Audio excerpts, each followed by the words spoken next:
Essas pessoas elas chegam extremamente quebradas, não só financeiramente, que já seriam coisas muito difíceis para a vida deles, mas eles chegam quebrados emocionalmente e espiritualmente. Algumas pessoas até relatam que têm vontade de se matar, cara, e isso é um sentimento muito forte.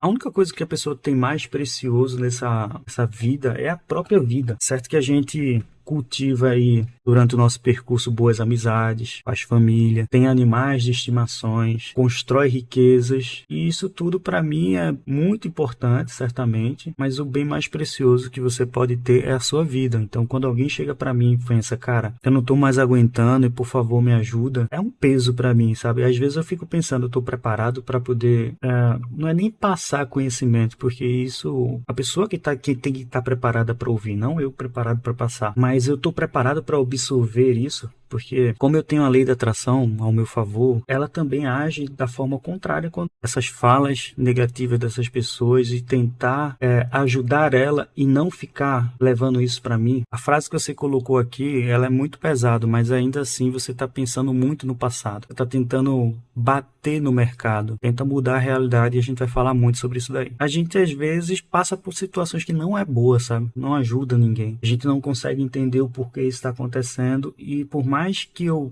já tenha entendido, eu não sou capaz de passar isso para vocês, o porquê você está passando por isso. Porque esse autodesenvolvimento, ele é autodesenvolvimento, ele vem de você. Não é algo que por mais que eu fale, você vai entender o que eu estou falando. Muitas coisas que a gente vai falar sobre gestão emocional, você vai entender. Sobre estoicismo, que eu também vou falar, você vai entender. Sobre gerenciamento de risco, responsabilidade, frases que você deve recitar, como você deve se comportar no trade, mentalidade de trade, tudo isso você vai entender. Mas se eu falar para você que eu entendo a sua dor e que você precisa fazer tal coisa para mudar, isso você não vai entender, porque você não entendeu o propósito de você passar por isso. Esse propósito, por mais que seja mais difícil, você não consegue assimilar no momento. E eu tô falando sério. Você não vai assimilar o porquê de você chegar nesse nível que você chegou agora. Você não vai entender isso agora. Agora, quando a sua vida mudar, quando a virada de chave, sentir a virada de chave na sua vida, e eu falo isso assim com muita autoridade, porque como ele disse, eu não entendia nada do que eu precisei passar. Para eu entender propósitos, eu não entendia nada do que eu realmente precisei passar. Porque, como eu lhe disse em diversas lives, eu sou autodidata, sempre aprendo as coisas fáceis e nunca precisei pagar ninguém para poder me ensinar nada. E também não menosprezo isso, eu gostaria de pagar. Como eu cheguei a pagar uma faculdade e lá na faculdade eu descobri que, sem ser arrogante, tá? Não entenda esse comentário como arrogância, mas entenda esse comentário como uma pessoa que é esforçada e dedicada, que eu sou essa pessoa que tem foco. Então, quando eu cheguei na faculdade, eu aprendi mais do mesmo. E muitas vezes, e aí, mais uma vez, é por isso que eu tenho que ressaltar essas palavrinhas para vocês, não entenda como arrogância, entenda como eu sou uma pessoa diferenciada, que sabe estudar, que é organizada, que tem mapa mental, que sabe extrair esses conhecimentos de uma forma que fixa na mente. Então, para mim, era fácil aprender. E quando eu me coloquei no trader e com as análises boas, com indicadores, entendendo a função de cada indicador, de médias, e todo esse conceito, tudo muito lindo, mas não tinha o emocional, isso eu não entendi. E aí eu continuei batendo no mercado, né? Toda vez que eu fazia uma operação, eu perdia alguma quantia que era relevante para mim, eu fazia, acho que exatamente o que o Silvio está tentando fazer, tentar recuperar essa grana. E esse é o primeiro ponto que eu quero pegar com vocês.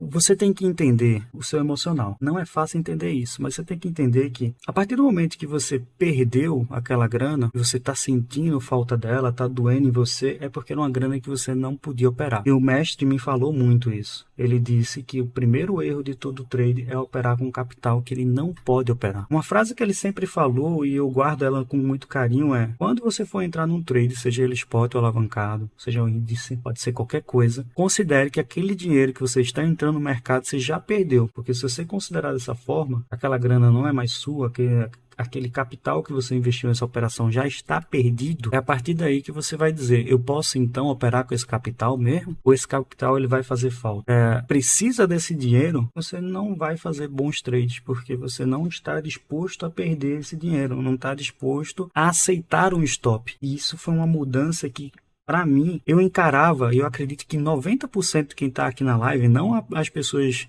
Tá todo mundo ajudando o Silvio aí. Eu acho, ó, esse carinho de vocês aí são... Eu acho que 90% das pessoas que estão aqui, as 90% das pessoas que estão aqui, pensam no stop como uma derrota. E era assim que eu pensava. Porque se eu sou um bom analista gráfico, tenho o poder de fazer boas análises gráficas, com muita dedicação, esforço, disciplina, foco e tudo mais, tudo que realmente rege um ser humano. Quando eu falho nessa operação, a primeira coisa que você vê na mente é que você falhou. Você não interpreta isso como uma proteção do seu capital. E por que 90% das pessoas acabam fazendo isso? Porque 90% das pessoas estão operando com capital que elas não podem operar. Isso é fato. 90% das pessoas, quando estão operando, precisam daquele dinheiro para cobrir o seu custo de vida, seja para pagar um aluguel, seja para fazer uma feira, seja para comer uma pizza com a esposa, ou seja para poder pagar a escola das crianças. 90% das pessoas que chegam a operar nas criptomoedas ou no mercado tradicional, elas querem fazer dinheiro.